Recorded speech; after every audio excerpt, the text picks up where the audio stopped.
Hello everyone, welcome back to Grim Dawn. This is going to be a bit of a short but a very important episode, very specifically for those of you who are looking for a primarily melee build, because this is going to be the point at which, if you are a melee build, you will have to possibly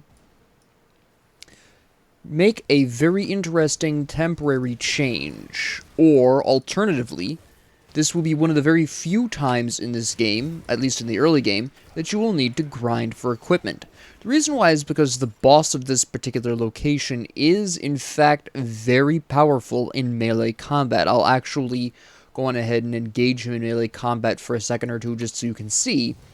But he is incredibly difficult to deal with in terms of melee combat. So if you have a melee-centric build, you will need either a very specific rework on your build, or a couple of specific reworks, or alternatively, you will need to farm for better equipment. Because the interesting thing, again, about being under level 50 is that you can you rotate through equipment fairly quickly, so some very brief grinding in the behind the iron door that I showed you a few episodes back, that would very likely be all you really need. Would be some grinding in there, maybe get a level or two up, possibly get some better armor very specifically, and you would stand a much better chance. But there is the possibility that you would need to grind for better equipment, not levels.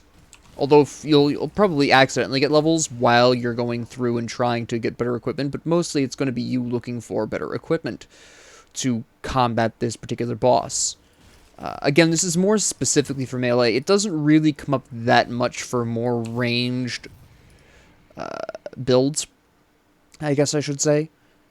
But it also really... It's the game's wake-up call that you really should have at least one strong ranged option, regardless of how melee you want to be. You should have at least one ability that you can use from a distance, and this is actually a good idea anyways in general, not only to fight against particularly difficult melee enemies, but also because you can use it as an opening move in any fight you're about to get in melee with, or use it to take out the ranged enemies. We're not going to engage with him quite yet. I want to eliminate some of these side guys first so you can really see how strong he can be by himself. There's not going to be any confusion with one of these other guys accidentally killing me or anything like that.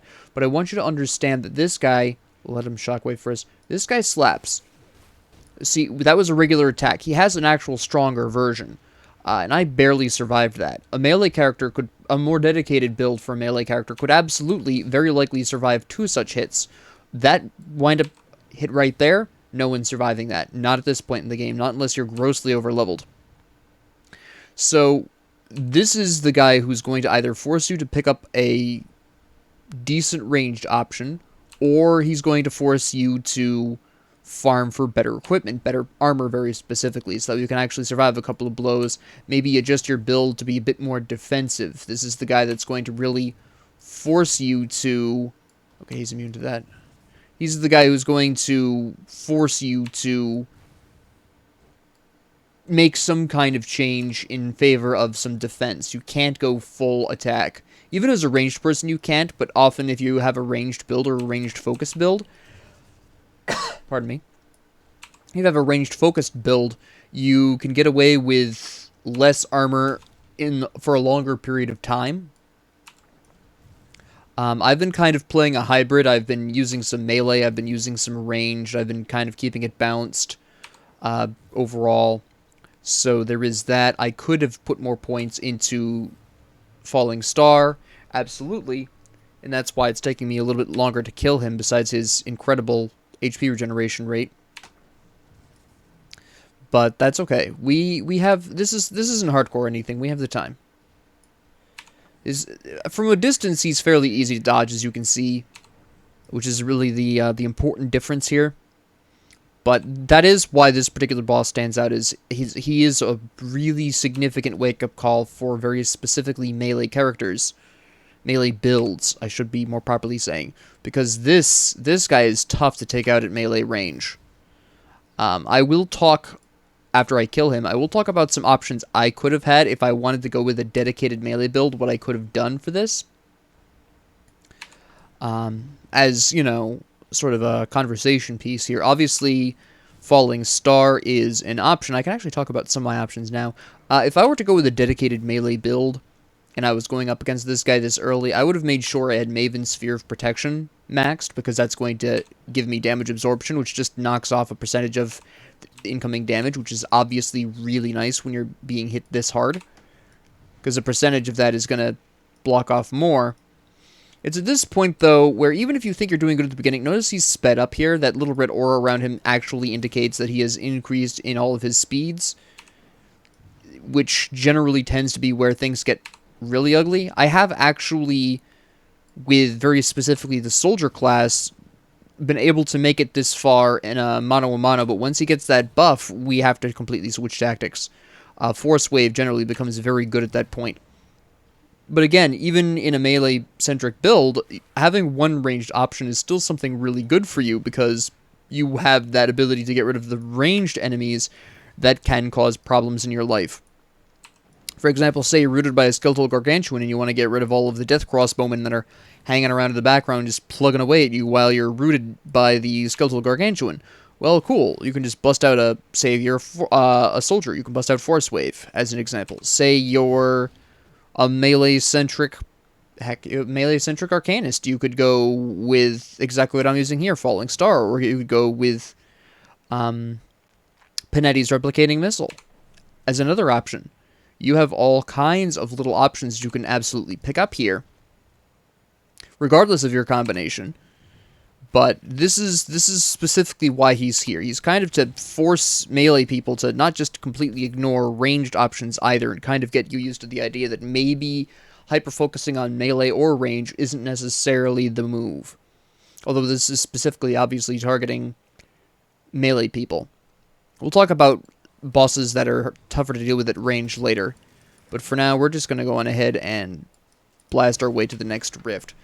But alright.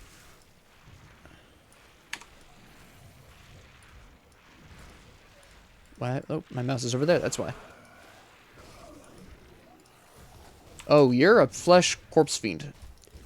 That's a problem. There we go. I hate corpse fiends. Alright, so if I were to go with a melee-specific build, I could have picked up Sigil of Consumption to give me some healing. I could have gone into the Eyeball for a ranged attack, although that wouldn't really work with a melee-focused build, because obviously it wouldn't be doing the Chaos and Vitality that Slael's Witchfire is increasing. I could have gone into... Oh, well, obviously I would have this, theoretically speaking. I could have gone into Trozan's.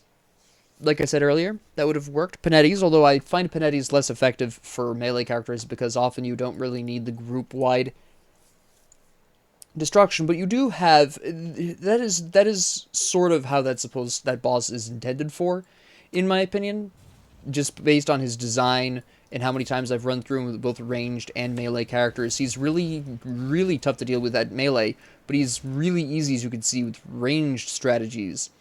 And I have often with melee characters, at least for my first run through in veteran difficulty, it's not unusual to see me just temporarily shift my points over to give myself stronger ranged options and then revert back to whatever I was before. The problem with this idea is that if you're new to the game, you probably don't have the resources to necessarily do this, because that requires Aether Crystals, that requires Iron Bits that you might not necessarily have. So it can be a problem for newer players, and this is actually a mild criticism here of the game. One of my very few criticisms of this game mostly has to deal with its early game, but I think that boss might be a little bit too difficult for melee characters to deal with without making that kind of change or having to farm for equipment or whatever, if they haven't organically gotten good enough equipment for that. And changing around your build, well, it's fine for me because I've been playing this for years and I have the stores of resources to do so. A new player won't have that. Won't have those stores of resources. So it is a bit of a mild criticism of the game on my part that that specific boss is so difficult for melee characters, because I feel like new players who are going melee either have to make that change that they can barely afford based on their resources, or otherwise they actually have to go out of their way to farm some better equipment to be able to survive the fight in the first place. But generally speaking, the easiest solution is to, if you don't already have one, temporarily acquire a strong ranged skill and just use that throughout the fight. And like I said, this bothers me slightly in regards to this game, but I just wanted to talk about that this particular episode. So thank you all very much for joining me. If you liked this, please like and subscribe. If you didn't, please ignore me. And if you have any comments, questions, concerns, ideas, suggestions, or requests, please leave them down in the comment section below. And thank you all very much for joining me, and have a great 24 hours.